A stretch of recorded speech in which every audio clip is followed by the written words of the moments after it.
Hello, good people. Welcome to the Demented Robot Games board game related YouTube channel. This is another board game review for you guys. My name is Boris, and today I'm here to show you the game called Libertalia. We're talking about a card game. This is a 2 to 6 player card game published by Marabunta, designed by Mr. Paolo Mori. This is a pirate game, a card game. Essentially, it is an amalgam of a lot of things, mechanically speaking, but I would say that as far as the genre of this game is concerned, this is predominantly a role selection game. But as you will see later on during the demonstration, there is a little bit of memory game here, there is a little bit of bluffing here, there's a lot of psychology, being able to figure other guys out. So the game is pretty interesting, has a lot of interesting mechanisms in it. Predominantly, I would say this is a role selection game, because essentially what you will be doing in this game is you will pick a card which always represents some sort of character who has some kind of role, and depending on the card which you chose, this card will take some sort of effect in comparison with what other guys have played. Essentially, this is a pirate game thematically, as you can probably see. It belongs in a world of the golden age of piracy, romanticized version, of course, of the golden age of piracy. And here you will take on a role of one pirate captain together with his crew. And essentially what you'll be doing is you will be trying to outsmart other guys, okay? Other pirate captains and their crews. You will try to outsmart them and take more treasure than them. Okay, so this is definitely not your typical pirate game where you will be sailing and plundering and shooting your guns and swashbuckling and whatnot. No, all the plundering and pillaging has already been done. Now you are back into your den and trying to negotiate with other pirates, basically, who is going to take which part of treasure. And of course, being the piratey scoundrel that you are going to try and outsmart them, outwit them, even backstab them to take more treasure than them. This way or the other, whoever is the richest at the end of the game has most doubloons, therefore the most gold, most money, will be the winner of the game. So this is just a very general idea of the game. Of course, I'm going to try and explain this game in more detail in the next section of the video, where I'm going to set the game up on the table and try to get in more detail about how this game works. So let's do that right now.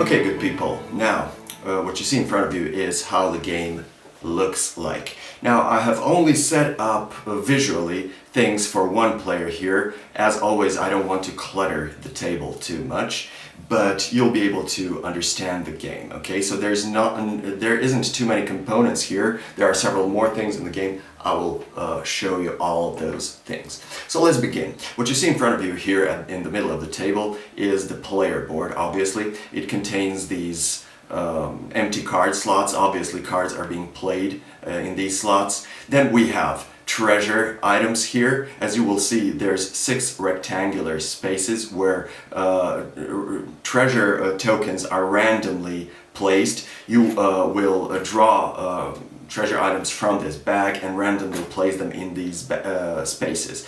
There's the number of treasure items on every space equal to the number of players. So I have set the game up here as it would look like for 4 players, okay? So there's 1 piece of treasure for each player when the treasure is being divided. Every player will get following things. First of all, you will get this. This is your den, okay? So this is the place where you will place your characters when they retreat. You will see how it works a little bit later. You will then receive 10 doubloons. That's going to be your starting money. So you will receive 1 piece of 5 doubloons and 5 pieces of 1 doubloon. 10 in all. Everybody will receive that. And finally, you will receive your deck of cards, which will have your color. This is the blue deck. There's other colors as well. Here's the red deck, yellow deck, green deck, and so on and so forth. There are 6 in all because this game can be played with 6 players maximum. Okay, so you will receive your deck of cards, which consists of 30 cards, each representing one character with special abilities. That's why this is a role selection game, because basically over the course of the game you will be choosing which roles, which characters essentially want to play, and then you will place them on the table and see how the special abilities of that character compare to special abilities of characters that other players have played on the table. You will simply try to outsmart them, take more treasure, more valuable treasure, and end up having most doubloons at the end of the game. You will keep track of your points on this board. I'm keeping it off screen because I don't want it to occupy space on the table, but this is how it looks like. Everybody will have their own token and they will use that to keep track of how much doubloons they have. Whoever has the most at the end, as I said, is the winner. So how do we play this game? Now, when everybody has received all these things that I have just explained, you can begin playing the game by determining which starting hand everybody will have. So one player will be chosen by everybody to shuffle their deck up and randomize it thoroughly, and then this guy will pick up 9 cards from their deck. These are now randomized, right? And then this guy will announce these cards to other players so that other players can pick up those same cards from their own decks. That's why only one player is supposed to shuffle their deck, because the rest of the guys are supposed to have their decks nicely organized so that they can find their stuff. So you will see that this deck begins with number 1 and number 2, 3, and so on and so forth, all the way to number 30. So these cards are organized. This way or the other, the beginning player will announce those nine cards to the rest of the guys, and everybody will find those exact same cards in their own decks. So everybody will essentially start the game with same 9 cards in their hand. Okay, when this has been done, the game can actually begin. Now the game plays over the course of 4 phases pertaining to periods of the day. So we have the dawn phase, we have the day phase, the dusk phase, and finally the night phase. So I will try to explain them one by one, okay? So the first phase, the dawn phase, is the phase where everybody essentially chooses which character, which character they want to play from their hand, and they will place it face down on the table. When everybody does that, and when everybody's ready, everybody will flip their cards over, reveal what those cards are, and then they will put them here on the board in specific order. So let's say, for example, that the green card has played this, and blue one has played this, and the red player has played this, and the yellow player has played this. Now when everybody's ready, everybody reveals, right? So these are the cards everybody has played. Now we're supposed to place them on the board in ascending order, beginning with the lowest initiative card, and then in the ascending order all the way to the highest initiative card. Now this number here in the upper left corner of the card is the initiative number of that card. The bigger the number is, the bigger the initiative is, or the bigger the rank is, or however you want to call it, basically. So this is the order of cards, and this is the order in which the next phase is going to be played. So that's the end of the dusk phase, when this order has been established, and then we go into the day phase. Now during the day phase, everybody will resolve their daytime abilities denoted by this little sun icon. So beginning with the lowest initiative player and ending with the highest initiative player, everybody will resolve these. So in this particular case, Waitress wouldn't do anything because she only has a nighttime ability, so she passes. Now this guy would then resolve his daytime power, regardless of what it is. I'm just showing this as an example. Then this guy passes as well because he also has only the nighttime power, and then finally this guy will resolve his daytime ability. All you have to do is simply read the text on the card, and it will tell you exactly what you have to do to resolve that ability. When this has been done, we go into the dusk phase. Now the dusk phase is very important because this is where these characters will divide treasure between themselves. These treasure items are now going to be divided. This time around though, we will begin with the highest ranked character on the ship, and we will go in descending order all the way to the lowest ranked character. So this guy will pick the treasure first, or the player who has played this guy will pick the treasure first. Why is this important? Because treasure items have different values, and some of them are even bad for you, okay? So you really want to be the one who has choice, right? Obviously, if you pick the treasure last, you will only have one of these guys left, and you will have to pick whatever other guys have left for you, and that's usually either worthless or not very good for you, okay? So being the first one to pick is very important. On the other hand, playing the highest character does not automatically mean that you did a good move. Here's the example of this. Let's say that the yellow player has instead played this card. Now this is the Brute, and he has the daytime ability to discard the character with the highest rank in the ship, which means that during the previous phase, during the day phase, this guy would activate before this guy. So he would get to kill off this guy automatically, and then this guy wouldn't even get to resolve his daytime ability, let alone pick anything from here. So obviously playing the highest ranked character does not automatically guarantee you that you will survive, that your character will survive and pick up the most valuable item on offer, okay? So you have to be careful about these things as well. This way or the other, in this phase, everybody will pick treasure items. Those can be monetary items, like this one. This is worth 5 doubloons, or this is worth 3, or I don't know, this is worth 1 doubloon, okay? They can have some kind of effect though. Somebody who picks this Spanish officer will immediately kill their character. So obviously the waitress will be the last to pick, and more than likely she will only be left with this, and she would have to take it, and then she would have to kill her character.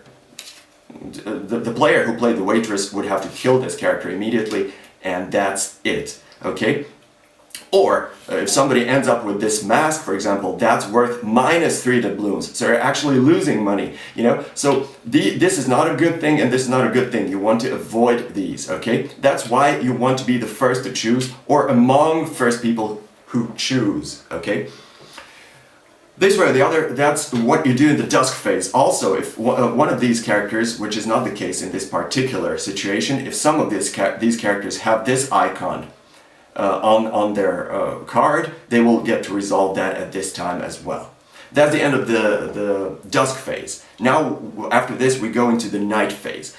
In the Night Phase, all surviving characters on the ship retreat to their dens, okay? Every player will have one of these. So everybody retreats. So everybody takes their characters, and if they survive, and they place them on their den. We will ignore the fact that the waitress would probably die by this point, but let's just ignore that and say that she survived, and she during the Night Phase, she comes to her player's den, and then she gets to resolve her nighttime ability at this point. So the player simply reads the text, resolves this. Everybody does that, and that's officially the end of the turn, and you can begin the next turn with another dawn phase. So, boys and girls, this is basically how you play the game turn after turn. What I have just explained to you guys is how one turn functions. Obviously, you will see on the board, and I have hinted at that at the beginning of this demonstration, that there are 6 batches of treasure. Therefore, there are 6 turns that you will play in one round, okay? When the last turn has been played and the last batch of treasure divided between players, that is the end of the round. After that, you will have rest. Your pirates will take a rest. Now, here's the rub. Players who have characters in their dens, okay, this is the yellow card, you just imagine that it's blue, okay? Now, players who have in their dens characters who have these green icons, these rest abilities, will now get to trigger these abilities for each and every character in their den who has this ability. This is potentially very lucrative. For example, this carpenter, I don't know how well you can, maybe it's in focus a little bit better here. This carpenter has the rest ability to gain 10 doubloons for you. Okay, that's a lot of money in this game, okay? 10 doubloons is not easy to come by, okay? And if this player has several of such characters in their den, they will be able to gain a substantial amount of money at the end of the turn, okay? And that's why these swords are so interesting and so important in the game, because you will use these swords. When you pick this guy up, you'll be able to kill a guy in somebody else's den, either to your left or to your right. So you will be able to eliminate guys like these from other people's dens to prevent them from getting this money at the end of the round, you see? So a lot of times you will be fighting over these swords because you will have to backstab other players, basically to prevent them from earning a lot of money at the end of the round. Sometimes you will only pick a sword because you know somebody else wants to kill you and you want to prevent them from doing that, you know? So that's how these things work, boys and girls. When everything is resolved, when these arrest abilities are resolved, that's officially the end of the round. You get into the scoring round where you will score your points. It's very easy. You keep track of how many doubloons you have in your possession at that point, and you add to that monetary value of your booty tiles, of your treasure tiles in your possession, and add it up and keep track of that on this board here. There will be 3 rounds in the game, and therefore 3 scoring sessions in the game. After the third and last scoring session, whoever has most doubloons at that point is the winner of the game. Now there's one more interesting thing that I haven't told you, and it changes the game significantly, so I will tell you about that, and that will be the end of this little demonstration. If you remember, I told you at the beginning that the player who has shuffled their deck, and pulled those 9 cards, right, will announce those 9 cards, and everybody will pick from their own decks those same 9 cards and put them in their hand. Now, they have picked 9 cards, and they have only played 6 of those during the first round. What that means is that at the end of the first round of the game, you will have 3 cards left over in your hand that you haven't played over the course of the first round. You get to keep those 3 cards. Okay, so unless other guys have exceptionally good memory, they probably don't know at this point which 3 cards you have left over. At the beginning of the second round, you will the player who has shuffled their deck will draw 6 new cards, not 9, but 6. So everybody will add same 6 cards into their hand, and everybody know which those 6 cards are. But the remaining 3 cards that you have and that every other player at the table has will more likely than not be a mystery for the other players. So as the game goes on into the second and third round, you will have less and less idea what other guys have in their hands. So the feeling of not knowing enough, not having enough data will increase as the game goes on, and the excitement level, the adrenaline will grow as the game goes on. That's a very clever system from my point of view. Okay?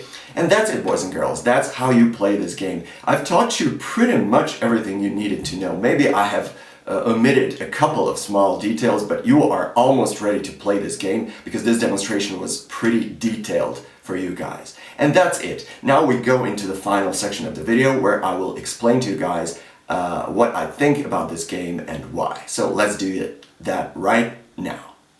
Okay people, now you've seen in the previous section how the game works, how it functions.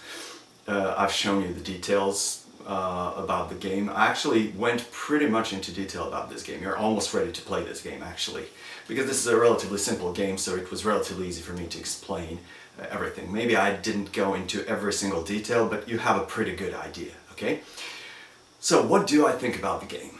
Well, as always, I'm not going to beat around the bush and I'm going to tell you exactly what I think, which is I absolutely love it. And that is actually an understatement, because I not only love it, this is actually one of the best games I've played in a long time. You know, I mean, this is definitely one of my favorites, which may be weird because it is a small game, a relatively simple game, a card game, but for some reason it's just great for me personally. Now, there's a lot of reasons. I like almost everything about this game, but I guess the main reason would be that the decision-making process is incredible in this game. Yes, it's true, it's a simple game in the sense that you only pick one card out of your hand and you play that one card and that's it. You see how it compares to what everybody else has played. So from that point of view, it's incredibly simple. But from the point of view of making the decision which cards to choose and play, the game is fabulous. Okay? It's excruciatingly beautiful to make a decision which card to play. Because there's so many things you have to take into account. You have to figure other guys out, much like in poker. You have to figure them out, what everybody wants to do. You have to remember which cards they have played previously so that you can calculate, what they can or cannot have in their hands. What treasure is on the table, how desperate everybody is to get a specific treasure item from the table. Everything plays a part here. So coming to the decision which card to play depends on so many different things. You have to think about so many things on so many different levels. It's incredible, and I love it. Okay, this game is practically in your head. The game itself is just a mechanical kind of tool to create a game in your head, because it's your decision-making process that makes this game fun and interesting. Okay. So the gameplay is incredibly fun, especially if you're playing with a cool group of people, okay? But the game is also great from on so many different levels. For example, it's beautiful. The box itself is beautiful before you even open the box, because the artwork is stunning from my point of view. But the components are even better. My God, those cards are absolutely, I don't know if I've seen more beautiful artwork on cards. Maybe just on, 51st State, the Complete Master Set. I don't know, maybe there. But cards are beautiful. Graphics beautiful, graphic design. Everything is perfectly legible, easy to read.